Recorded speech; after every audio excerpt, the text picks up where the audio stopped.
안녕하세요. 오늘은 신약 8강 마가복음 1장부터 3장까지 하겠습니다. 오늘부터 이제 마가복음이네요. 우리는 오늘 제가 이제 그 전날 찍잖아요. 오늘 우리는 마태복음이 끝났는데 마태복음 큐티가 오늘부터 시작이 됐어요. 그래서 저희는 또 다른 아마 큐티가 될 것 같습니다. 사복음서 중에서 가장 먼저 쓰여진 것이 마가복음입니다. 마가복음을 그래서 원복음이라고 이야기하고요. 마가복음이 전부 16장밖에 안 되지만 16장을 가지고 마태도 그다음에 누가도 갖다가 굉장히 많이 인용한 오리지널 복음이 마가복음입니다. 예수님이 승천하신 뒤에 입에서 입으로 전해지던 복음이 마가의 기록에 의해서 최초의 공식적인 문서로 전해지게 된 것이 마가복음입니다. 마가복음은 종으로 오신 예수님에 대한 글이에요. 마태복음은 왕으로 오신 예수님이었죠. 누구를 대상이었죠? 유대인을 대상이었잖아요. 마가복음은 이방인, 특별히 로마에 살고 있던 그리스도인들을 대상으로 쓰고 있는 편지입니다. 로마인, 이방인 대상으로 하고 있다 생각하시면 되고요. 이들은 구약을 모르잖아요. 그러니까 구약의 인용 같은 거 별로 없고요. 예수님의 기적이 굉장히 많습니다. 실제로 무엇을 어떻게 했는지에 대한 이야기가 많이 있습니다. 유대인의 조상 아브라함, 다윗의 자손으로 소개한 마태하고는 굉장히 다릅니다. 마가는 예수님을 하나님의 아들임을 선포합니다. 다시 굉장히 중요한 얘기예요. 마가는 예수님을 하나님의 아들로 선포합니다. 마가복음을 무슨 복음이라고 한다 그랬죠? 원복음. 마가복음이 전부 절로 따지면 16장이지만 절로는 661절이에요. 토탈. 그런데 그 중에서 600절이 다 이렇게 인용이 됐어요. 그래서 마태, 누가로 간 게 전부 합치면 거의 그러니까 60절 빼고 600절은 다 마태에 갔거나 누가가 가져가서 썼습니다. 그래서 오리지널 복음서입니다. 마태복음에는 마가복음에서 90%를 가져왔어요. 엄청 많이 갖고 왔죠. 누가복음은 마가복음에서 40%를 가져갔다고 신학자들은 이야기합니다. 마가복음은 약 3분의 2가 갈릴리 사역을 쓰고 있고요. 나머지 3분의 1은 예루살렘이에요. 그 3분의 1 예루살렘이 뭘까요? 예수님이 마지막 한 주, 우리 어제 했던 고난 붙잡히시고 모욕당하시 그 한 주간에 급박하게 돌아간 그 하루와 그 한 주간이 3분의 1이 예루살렘이고 나머지는 전부 갈릴리다. 이렇게 기억하시면 되겠습니다. 로마 시대에 로마의 압제에서 고통받고 있던 그리스도인들이 이런 생각했을 거 아니에요. 로마 황제가 이렇게 막 엄청 누르고 있을 때 우리가 믿는 예수님이 진짜 왕이신가? 하나님은 살아계신가? 우리의 신앙은 여기까지인가? 그분이 승천하신 후에 이런 좌절과 절망을 경험하고 있었을 거예요. 이런 어떤 근원적인 신앙에 대한 근원적인 질문을 하고 있을 때 마가복음이 소망의 길을 제시합니다. 그런 신앙에 대한 회의, 믿음에 대한 회의가 있던 시대에 복음이 얼마나 영광스러운지, 그래서 마가복음은 복음으로 시작해서 복음으로 끝납니다. 복음이 1장 1절에 복음으로 시작해요. 그 다음에 15장, 16장 복음으로 끝이 나게 됩니다. 마가복음을 읽으며 저와 여러분이 특별히 복음으로 무장하는 시간이 됐으면 좋겠습니다. 마가는 예수님을 누구라고 한다 그랬죠? 하나님의 아들이라고 표현을 많이 하고요. 그 다음에는 인자라고 표현을 합니다. 하나님의 아들이라고 표현할 때는 신적 권위를 강조하는 거죠. 어둠의 영을 떠나보내고 병을 고치고 이런 이야기들은 하나님의 아들. 인자는 예수님이 우리를 위해서 인간으로 오셔서 고난받는 종이 되었다는 거예요. 마가복음에서 굉장히 중요한 단어가 종입니다. 고난의 종, 고난받는 종으로 묘사되죠. 오셔서 자기 목숨을 주셨다. 마가에서는 종이 족보가 별로 관심 없죠. 그래서 마가복음엔 예수님의 탄생을 기록하지 않고요. 종의 출생 같은 건 관심 없잖아요. 그래서 탄생 기록하지 않고 족보도 나오지 않습니다. 동방박사 이야기도 없습니다. 바로 뭐가 들어가냐면 1장부터 바로 기적을 행합니다. 로마인들은 굉장히 실용적인 사람들이었대요. 그래서 이 실용적인 것들, 실제로 보여지는 것들을 봐야지 예수님을 믿을 수 있는 근거가 되었다고 합니다. 그래서 너무 급박하게 1장부터 막 기적을 행하시죠. 사복음서 전체에서 기적이 우리 요즘 90일간의 기적하지만 이 사복음서 중에서 전체 기적이 37개가 나와요. 근데 마가복음에만 18개가 나와요. 거의 반이 나오죠. 그런데도 특별히 1장에서만 5개가 나옵니다. 18개 중에서도 1장에 5개 초반에 막 확 기적을 다 나오게 하고 있어요. 1장부터 귀신 내어 쫓고 문둥병자 고치고 난리 나셨어요. 마가복음에서 이렇게 급박하게 돌아가다 보니까 곧이라는 단어, 그리고 이거 다음에 그리고라는 단어가 참 많이 쓰입니다. 그래서 여러분이 읽으실 때 곧이라는 단어와 그리고라는 단어 나오면 한번 밑줄 그어보세요. 다른 복음서보다 많이 나옵니다. 마가복음에 나타난 하나님의 나라는 15번 정도 언급하는데요.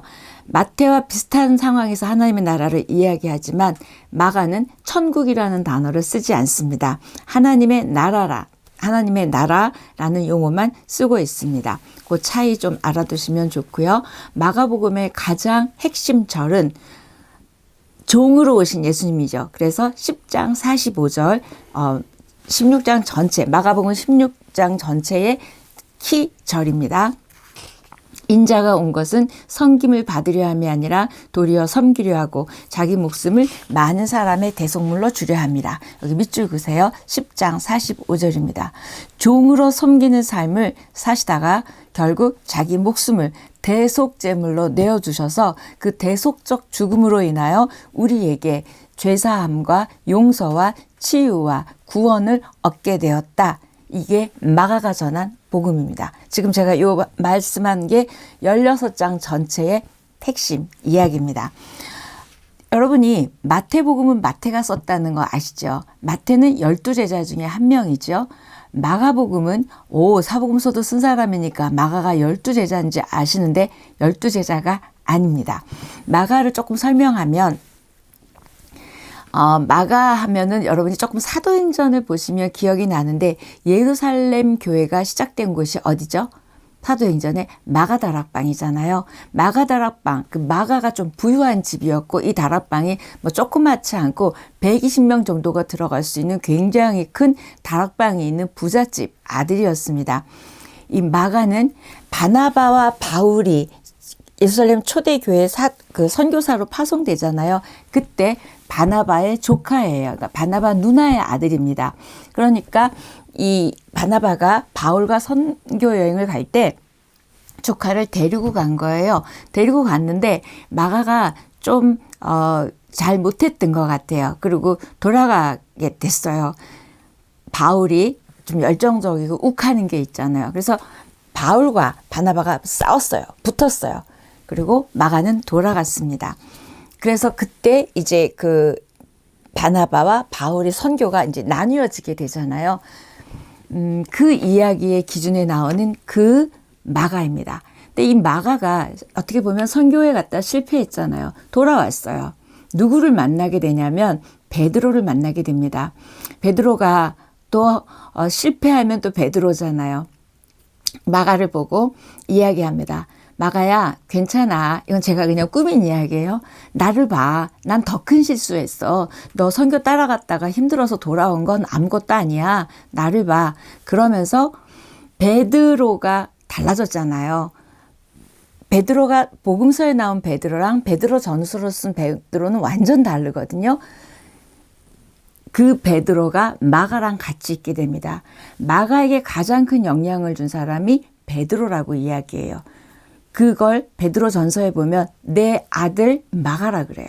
그러니까 영적인 아들이 마가라고 얘기하고 마가가 베드로의 영향을 받아서 어떻게 달라지냐면 디모데 후서인가요? 사도 바울이 이야기합니다. 마가를 데려오라고. 그는 귀한 종이라고 이야기합니다. 달라진 거예요. 이 달라진 마가가 마가복음을 쓰게 된 것이에요. 이건 다시 사도행전 이야기할 때 또 제가 얘기해 드리는데 이 배경을 가지고 마가가 before 이랬었는데 after 달라졌고 복음서를 썼다 생각하시면 됩니다. 마가가 중도 하차했죠. 중도 하차했지만 이렇게 놀라운 복음으로 인하여 달라졌기 때문에 바울이 복음에 미친 것처럼 마가도 복음에 미친 거예요. 그래서 마가는 1장 1절부터 복음, 마지막 장 복음으로 끝을 마치게 됩니다. 그 사도 바울이 한 말이 갑자기 생각나는데 이렇게 얘기해요. 그가 나의 일에 유익하다. 데려오라 그래요. 나의 일에 유익하다고 할 정도로 쟤 안 들어간다라고 바나바랑 싸웠을 때는 언제인지 마가가 바뀐 걸 알고 바울이 데려오다 내 일에 유익하다 얘기합니다. 누가 영향을 줬다고요? 베드로입니다. 베드로전서 5장 12절 13절 보시면 돼요. 베드로의 주는 그리스도, 베드로가 고백했죠. 주는 그리스도시요 살아계신 하나님의 아들이시니다. 이 말과 마가복음 1장 1절 마가는 이렇게 얘기하거든요. 하나님의 아들 예수 그리스도 복음의 시작이라. 비슷해요. 다시 베드로는 주는 그리스도시요 살아계신 하나님의 아들이니이다. 마가는 하나님의 아들, 하나님의 아들이니이다의 그 하나님의 아들을 먼저 갖고 왔어요. 하나님의 아들 예수 그리스도의 복음의 시작이라. 밑줄 쫙 끄시고 형광펜 끄시고 외우셔야 돼요. 마태복음 1장 1절이 너무 중요했어요. 창세기 1장 1절만큼 중요합니다. 제가 그랬죠. 마가복음 1장 1절은 창세기 1장 1절보다 더 중요하다고 얘기하는 학자들이 있을 정도로 이렇게 이야기합니다. 마가가 왜 마가복음을 썼을까요? AD 64년에 로마에 대화재가 일어납니다. 이때 방화범을 누구라고 생각하냐면 네로 황제라는 소문이 퍼지게 됐어요. 그러니까 이 네로 황제가 자기의 이 권위, 사람들이 또 막 자기를 떠날 것 같으니까 그리스도인들에게 불을 질렀다라고 뒤집어 씌우고 그리스도인들을 잡아다가 막 사자굴에도 집어넣고 원형 경기장에 넣고 동물의 밥이 되게 하고 영화도 봐서 알잖아요. 이런 참혹한 환란 속에 있었던 그때가 이 초대교회 때거든요. 로마에 거주하는 그리스도인들이 얼마나 좌절하고 절망했겠어요. 예수님은 죽었죠. 부활하셨다가 승천하셨죠. 지금 이런 상황이에요. 아까 초반에도 말씀드렸지만 하나님 살아계신가? 예수님은 도대체 누군가? 이럴 때 소책자가 돌아다니기 시작합니다. 이 소책자의 소문이 사람들의 그리스도인들에게 퍼져나가는 거예요. 그 책이 바로 그 좌절과 절망에 빠졌던 그리스도인들에게 빛을 던져주었던 거예요. 그게 마가복음이었습니다. 마가복음이었어요. 복음이 그들을 좌절과 절망 속에 있었던 그들에게 빛이 됐어요. 희망을 찾게 됐어요. 그래서 소망의 책, 복음의 책이 마가복음입니다. 마가복음 1장 1절 복음에 대한 선언으로 시작합니다. 역시 복음에 대한 책이기 때문에 하나님의 아들 예수 그리스도 복음의 시작이다. 복음의 시작이다. 이 1장 1절이 마가복음 전체를 딱 약탕기에 놓고 푹푹 끓여서 꽉 짜면 뚝 떨어지는 게 1장 1절이에요. 꼭 기억해 두시면 됩니다. 마가복음 전체에다 표현하시면 될 것 같아요. 이렇게 복음으로 시작한 마가복음은 16장 15절 마지막 장 15절에 복음을 전파하라. 온 천하에 다니며 복음을 전파하라로 복음으로 끝을 내게 됩니다. 멋지죠? 이게 마가복음입니다.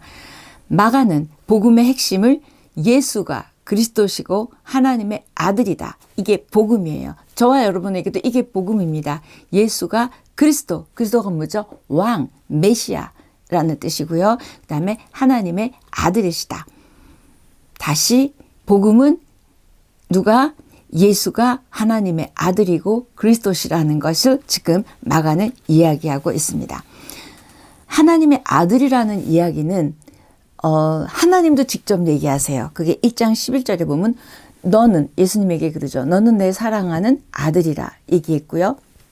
9장 7절에도 보면 이는 내 사랑하는 아들이니 너희는 그의 말을 들으라. 직접 하나님이 얘기해 주시는 거예요. 귀신도 얘기합니다. 더러운 귀신들도 3장 11절인데 어느 때든지 예수를 보면 그 앞에 엎드려 부르짖어 이르되 당신은 하나님의 아들이니다. 귀신도 알아봤어요. 누가 못 알아봤어요? 바리새인, 세리, 이런 서기관들, 이런 사람들은 못 알아봤는데 귀신도 알아봤어요. 또 예수를 잡아 십자가에 못 박은 백부장도 이렇게 얘기합니다. 15장 39절에 예수를 향하여 섰던 백부장이 그렇게 숨지심을 보고 이르되 이 사람은 진실로 하나님의 아들이었도다. 놀랍죠. 죽여놓고 하나님의 아들이었도다 할 정도로 예수가 하나님의 아들임을 이 마가복음 곳곳에서 하나님도 귀신도 백부장도 이야기하고 있습니다. 마가복음을 딱 1장을 피면 첫 번째 등장하는 인물이 세례 요한입니다. 세례 요한은 사명이 뭐였죠? 예수 그리스도를 준비했고 예수 그리스도를 보게 하는 삶인 거예요. 저와 여러분의 삶도 누군가에게 예수 그리스도를 보게 하고 예수 그리스도를 알고 싶어지게 하는 것이 우리의 삶의 사명인 줄 믿습니다. 자신의 사명을 명확히 알았던 세례 요한이에요. 이 세례 요한이 1장 5절, 9절 두 군데서 다 요단강에서 세례를 받았대요. 5절에 한 번 나왔으면 됐을 터인데 9절에도 이야기합니다. 요단강, 구약이 생각나시죠? 딱 출애굽했어요. 강을 건넜어야 됐죠. 요단강은 그리스도인의 새로운 삶이 시작되는 걸 말하고 있습니다. 그래서 지금 요단강에서 세례를 받았다 이야기는 새롭게 시작한다. 예수님이 왜 세례를 받으셨죠? 거기서 안 받으셔도 되는 분이 새로운 역사가 이제 새로운 시대가 시작되고 있음을 알리고 있습니다. 마가는 이 예수님의 세례를, 요한의 세례를 마가는 조금 독특하게 표현합니다. 회개의 세례라고 기록해요. 세례 앞에다가 회개의 세례, 그러니까 회개를 해야 하는 이런 세례, 회개의 세례라고 마가는 독특한 표현을 쓰고 있습니다. 마태복음 4장에 나왔던 시험이 1장에 바로 나옵니다. 마가복음 1장 12절에서는 성령이 예수를 광야로 몰아내신지라 이렇게 얘기해요. 마태는 우리 어떻게 있었죠? 성령에게 이끌려 시험을 받았잖아요. 네, 마가는 예수를 광야로 모은 자가 누구래요? 성령, 똑같습니다. 저와 여러분에게도 성령이 있습니다. 성령이 임하죠. 그런데 우리의 자아가 너무나 팽배해서 성령의 이끄심, 성령의 음성 거부할 때가 너무 많습니다. 도리어 성령의 음성을 들어도 거절하거나 손해볼까 봐 우리는 절충하거나 타협하게 됩니다. 이러니까 성령의 일들이 일어나지 않는 거죠. 저와 여러분의 성령도 있고 또 어둠의 영도 있거든요. 우리 내면에 자리 잡고 앉아있는 그 권세 잡은 자, 어둠의 영이죠. 이렇게 왔을 때 이걸 방치해 두면 어둠의 영이 주인 노릇을 하게 되는 거고 성령이 임하셨을 때 우리가 거기에 반응하고 왕으로 모시면 우리는 성령의 일들로 이끌어가죠. 그래서 우리 안에 어둠의 영을 방치하지 않기를 축복합니다. 안 그러면 사단에게 또 내몰리거나 사단이 우리를 가지고 놀죠. 이상하게 왜 예수님의 시험을 광야로 내몬 것을 성령이라고 이야기할까? 왜 그랬을까요? 마가가 이 글을 쓸 때는 벌써 이 모든 사건은 종료가 된 이후예요. 벌써 승천하셨잖아요. 이 종결된 사건에 보시면 우리 글은 안 나와 있는데 원문에 보면 과거형이 아닌 현재형으로 되어 있다는 놀라운 사실이에요. 너무 놀랍죠. 마가가 이 사건을 현재형으로 쓴 이유가 있습니다. 우리 인생 가운데 광야로 내몰리는 일이 늘 현재에 있는 일이에요. 그때 시대뿐만 아니라 지금 우리가 살고 있는 시대, 지금 오늘도 우리를 끊임없이 사단은 우리를 몰아갈 것이고 성령은 또 오늘 끊임없이 우리를 성령으로 이끌어 갈 것입니다. 이 사단이 성령이 이끌어가는 건 늘 현재의 일이기 때문에 현재 동사로 쓰고 있다는 영적 메시지가 있습니다. 1장 14절에서 17절 보면 요한이 잡힌 후 예수께서 갈릴리에 오셔서 하나님의 복음을 전파하여 어제 우리 마태복음 마지막에 제가 갈릴리 얘기 많이 해드렸죠. 갈릴리에 오셔서 하나님의 복음을 전파해요. 오늘은 이제 갈릴리 얘기는 안 하고 하나님의 복음 이야기 할게요. 밑줄 그세요. 왜? 복음을 전파했다 그러면 될 걸 왜 하나님의 복음이라고 이야기를 할까요? 그 당시 로마에서 황제가 뭐라 그러죠? 황제의 명령에 내려오는 거를 유앙겔리온인데요. 이 헬라어로 이게 복음이라는 단어예요. 그래서 황제가 내려오는 소식을 복음이라고 받아들인 거예요. 그러니까 그 시대의 사람들은 복음이다 그러면 이게 황제가 준 줄 아는 거예요. 앞에다 하나님의 복음이라고 붙인 거죠. 로마 사람들은 황제가 내려지는 그들이 전쟁에 나가서 땅을 점령하고 막 전쟁 소식을 알려주는 그런 게 복음이었던 거예요. 자기네 나라가 넓혀지니까 그들도 거기에다 좋은 소식이라 그러는데 우리 예수님이 이 땅에 오신 기가 막힌 복음을 복음으로 여기지 않는 사람들이 문제죠. 그리고 이걸 구분을 못하니까 하나님의 복음이라고 마가는 구분하고 있습니다. 예수님이 전해주신 복음은 만민에게 구원의 소식을 전하는 진정한 하나님 나라의 복음이었습니다. 그래서 하나님의 복음이라고 기록하고 있습니다. 15절에 보면 때가 찼고 하나님의 나라가 가까이 왔으니 회개하고 복음을 믿으라. 마태에서는 그렇게 얘기 안 했어요. 그런데 여기서는 지금 회개하고 복음을 믿으라. 마가는 복음이라 그랬죠. 복음을 믿으라 밑줄. 천국 복음에 대한 선포를 시작하지만 회개한 걸로 끝나는 게 아니에요. 믿음의 결단을 해야 되는 거예요. 뭐를? 복음을 믿는 것을. 때가 찼고, 이 말은 때가 찼다는 그 단어가 카이로스입니다. 이 카이로스라는 건 여러분 뭐 아시잖아요. 예정된 특정한 시간이에요. 하나님이 예정하신 시간이 왔다는 거예요. 하나님이 예정한 시간이 왔기 때문에 하나님의 나라가 가까이 왔다. 이제 그때가 왔다. 그 표현을 갈라디아서 4장 4절에서도 이렇게 얘기합니다. 때가 참에 하나님이 그 아들을 보내사 이때 때가 참에 하나님이 예정하신 그 때가 왔다는 거죠. 마태는 회개하라. 천국이 가까이 왔느니라. 이렇게 얘기했어요. 마가는 회개하고 복음을 믿으라. 엄청 다르죠. 복음을 믿으라 이야기합니다. 하나님 나라 복음은 회개하는 것 가지고 되지 않아요.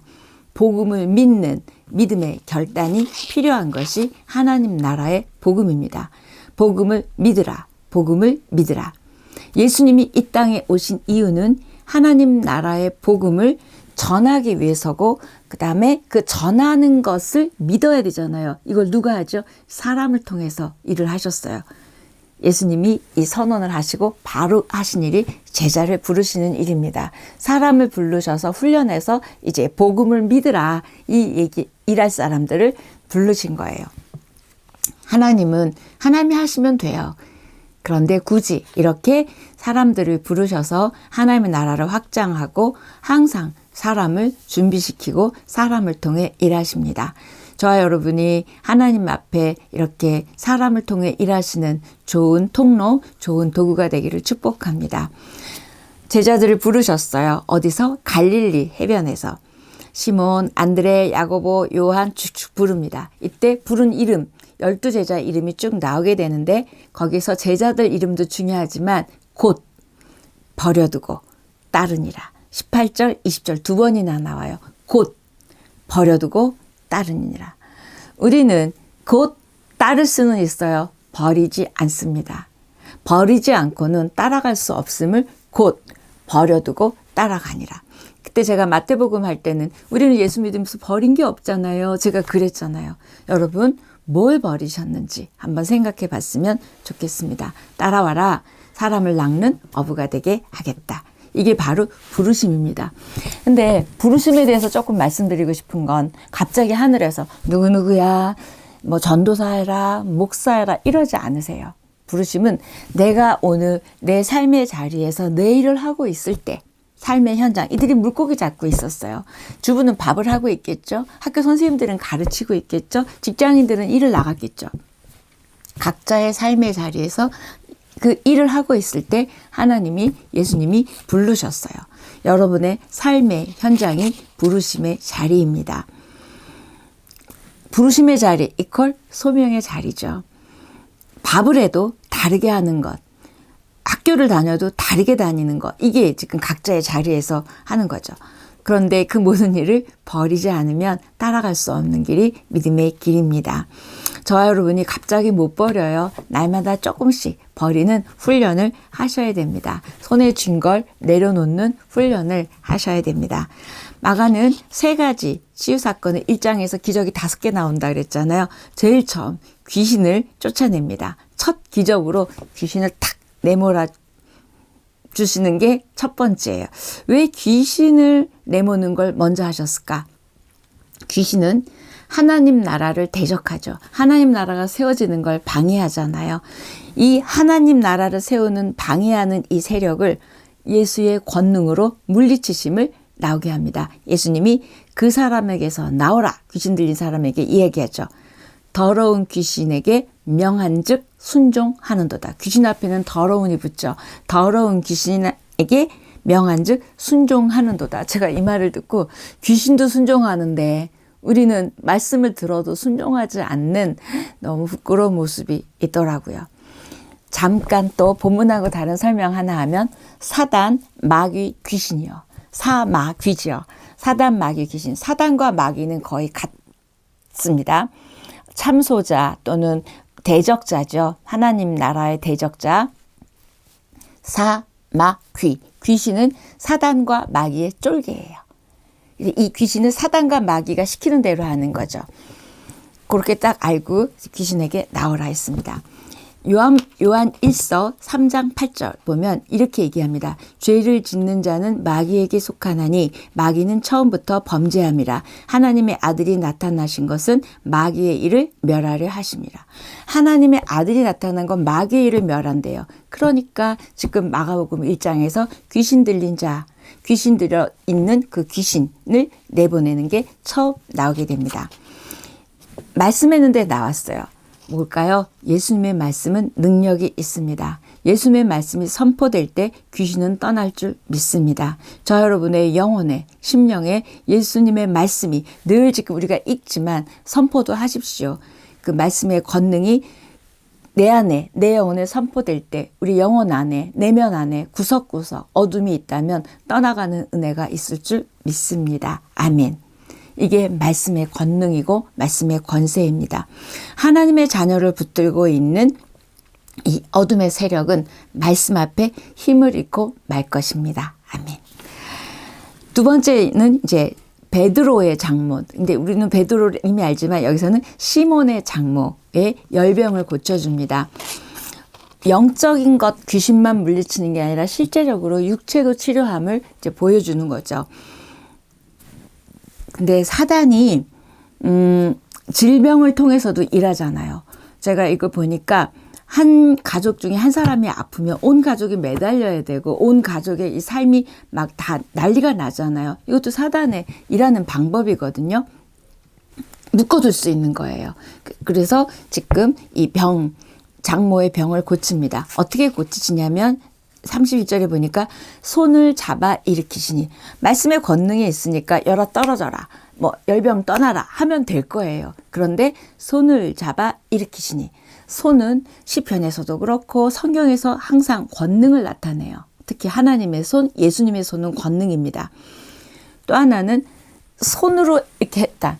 안 만져도 되는데 굳이 손을 댔다는 사랑의 터치죠. 예수님이 이렇게 사랑의 터치로 잡아 일으킵니다. 놀라운 건 수종드니라. 밑줄 그으세요. 종으로 오신 예수님이 지금 섬기러 오셨다 그랬어요. 그래서 수종드니라 굉장히 중요한 단어입니다. 마가복음의 주제이죠. 종으로 섬김. 아까 10장 45절 읽었잖아요. 이때 수종드니라가 미완료형으로 되어 있어요. 평생 섬겼대요. 누구를? 그들은 누굴까요? 믿음의 공동체를 이 장모님이 계속 섬겼대요. 낳고 나니까 은혜를 경험하니까 이렇게 믿는 사람들을 도와주고 섬겼다는 거예요. 아마 밥해 주시고 도와주셨을 것 같아요. 평생 섬겼다고 합니다. 40절에 보면 나병을 고치세요. 나병은 사람들과 격리하는 거죠. 만져도 부정해졌잖아요. 우리 구약을 읽을 때 예수님은 그 나병 환자도 만지십니다. 만지심으로 고쳐주시는 사건이 나오죠. 그러면서 깨끗함을 입으라 이 얘기해 주세요. 고침을 받으라 이렇게 얘기하지 않으시고 왜 깨끗함을 받으라 이야기하셨냐면 육체적인 문제뿐만이 아니라 영적인 문제까지 이야기하고 있는 게 깨끗함을 받으라입니다. 성경에는 유난히 나병에 대한 이야기가 많습니다. 나병은 감각이 없는 거죠. 통증을 못 느끼죠. 저와 여러분이 예수님이 내 안에 없고 말씀이 내 안에 없어도 우리는 통증을 못 느껴요. 우리의 영혼이 좀 아프고 내가 이렇게 살면 안 되는데 하나님하고 나 너무 먼데 이걸 좀 통증을 느껴야 되는데 통증을 못 느끼는 거예요. 영적으로 무감각해진 것을 나병 이야기가 많습니다. 성경에 등장하는 나병은 늘 그리스도인의 영적 상태를 나타낸다고 보시면 됩니다. 2장입니다. 가버나움에서 중풍병자를 고치시는데요. 중풍병자 이야기도 많이 나와요. 우리말로 해석은 지금 중풍병자로 되어 있잖아요. 그런데 그 헬라어 거기에 보면 마비된 사람이래요. 되게 연결이 되죠. 마비된 사람이라고 하는데 우리나라 말로 바꿀 때 중풍병자라 그랬어요. 근데 친구들이 지붕을 뚫어서 이제 4명을 내리는데 너무 잘 아시는 얘기지만 그들의 믿음을 보시고 고쳐줍니다. 저와 여러분의 믿음으로 누군가가 우리가 간절히 기도하고 도와주면 우리의 믿음을 보고도 고치는 이야기가 나오게 됩니다. 환자의 믿음이 아니었어요. 친구들의 믿음을 보고 병을 낫게 했다기보다 죄를 사해 주셨어요. 죄를 사해 주시고 그다음에 낫게 했습니다. 저는 이걸 보고 거룩한 간섭, 아름다운 개입이라고 말하고 싶어요. 그분의 환자의 아픔에 우리가 간섭하고 개입한 거예요. 그래서 기도하는 거예요. 돕는 거예요. 이때 그 돕는 자들의 믿음을 보고 하나님 일하신대요. 작은 자야 죄사함을 받았느니라 이야기하시죠. 이걸 보고 서기관들이 생각합니다. 지가 뭔데 죄를 사해. 죄를 사하는 권세는 하나님밖에 없는데. 그러면서 7절에 누가 능히 죄를 사해 신성모독이라고 단어가 나오게 됩니다. 7절 보시고 거기 신성모독에 밑줄 그어주세요. 왜요? 결국 이 신성모독 때문에 예수님은 십자가에 달리시거든요. 신성모독을 그 사건을 이후에 처음 나오는 단어입니다. 예수님이 벌써 그들이 그렇게 생각하는 걸 아셨어요. 그래서 10절에 뭐라고 말씀하시냐면 인자가 땅에서 죄를 사하는 권세가 있는 줄을 너희로 알게 하려고 내가 이걸 했다. 이렇게 얘기하시고 상을 들고 가라고 얘기합니다. 중풍병자 고친 사람이. 그랬더니 사람들이 그걸 보고 하나님께 영광을 돌렸대요. 밑줄. 하나님께 영광을 돌렸대요. 그걸 보고. 기가 막힌 말씀이죠. 예수님이 십자가에 달리신 이유가 아까 신성모독 나왔는데 2장에서는 계속 나옵니다. 7절에 신성모독죄, 16절에 죄인들과 함께 먹은 것, 18절에 금식 논쟁, 24절에 안식을 범한 것. 제가 요거 게시글에 놔드릴게요. 이렇게 여러 가지 제목들을 쭉 나열하면서 예수를 잡아주길 계획을 하는 거죠. 2장 14절 알페오의 아들 레이가 부르심을 받습니다. 제가 왜 웃을까요? 우리 방금 끝낸, 어제 끝낸 마태가 레위였잖아요. 세리로서 사람들에게 욕 엄청 먹고 있던 사람인데 예수님은 세리 안에 레위 안에 있는 기가 막힌 걸 보신 거예요. 그리고 불러주셨어요. 저 여러분도 사람들도 못 보고 나도 모르는 그 기가 막힌 걸 보고 여러분을 부르실 줄 믿습니다. 자기 배를 채웠던 사람이에요. 그 레위를 보신 시선으로 저와 여러분의 그런 것들을 지금 보고 계실 줄 믿습니다. 레위 안에서 마태를 발견하신 예수님의 눈 너무 멋지시죠. 금식 논쟁이 나옵니다. 왜 금식하지 않아? 그랬더니 신랑을 빼앗길 날에 금식하래요. 이거 밑줄 그어놓으세요. 뭐예요? 예수님이 죽을 걸 암시하고 있습니다. 내가 고난을 받을 걸 이야기하고 있고 안식일 논쟁 우리 마태복음에서 있었죠. 인자는 안식일의 주인이라고 이야기합니다. 마가복음 3장입니다. 손 마른 사람을 고쳐주지요. 이때 3장 6절에 보니까 바리새인들이 나가서 곧 헤롯 왕과 함께 어떻게 하여 예수를 죽일까 의논하니라. 마가복음은 이 진행이 빨라서 벌써 3장에서 예수를 죽일까 의논했대요. 첫 번째 죽음 암시, 마가복음에서 나오는 이때 이 헤롯 왕, 그 다음에 바리새인, 정치인들과 종교인들이 결탁이요. 이때 정치인과 그 다음에 종교인이 해서 결국 예수를 십자가에 죽였거든요. 이게 바로 3장 6절의 시작입니다. 12제자를 세우신 이야기 3장의 12제자의 이름이 쭉 16, 17, 18절에 보면 나옵니다. 이때 가나나인 시몬하고 이렇게 숫자 있을 거예요. 아람어에서 온 열심당원이라고 설명 한번 보시고 읽으면 돼요. 예수님의 12제자의 이름은 마태복음의 10장에 나왔고요. 지금 마가복음 3장에 나오고요. 그다음에 누가복음 6장에 나오고 사도행전 1장에 나옵니다. 요한복음에는 없어요. 제가 또 우리 누가복음 할 때 또 얘기해 드릴게요. 29절 성령을 모독하는 자. 우리 왜 마태복음에서도 제가 예수님이 너무 세게 얘기하시는데 했었죠. 성령을 모독하는 자는 영원히 사심을 받지 못한다. 29절 이야기합니다. 누가 내 어머니냐? 누가 내 동생이냐? 질문하시죠. 내 뜻대로 행하는 자가 내 형제요, 자매요, 어머니라 얘기했습니다. 저와 여러분이 예수님의 가족, 형제 자매 되고 싶으시지요? 말씀 안에 뜻 안에 계십시오. 하나님을 인생의 주인으로 모십시오. 그분 안에서 거듭나십시오. 날마다 말씀 안에서 붙들고 따라갈 때 예수님이 내 어머니요, 내 동생, 예수님의 가족이 될 줄 믿습니다. 저 여러분이 예수님의 가족된 우리들입니다. 여기까지 하겠습니다.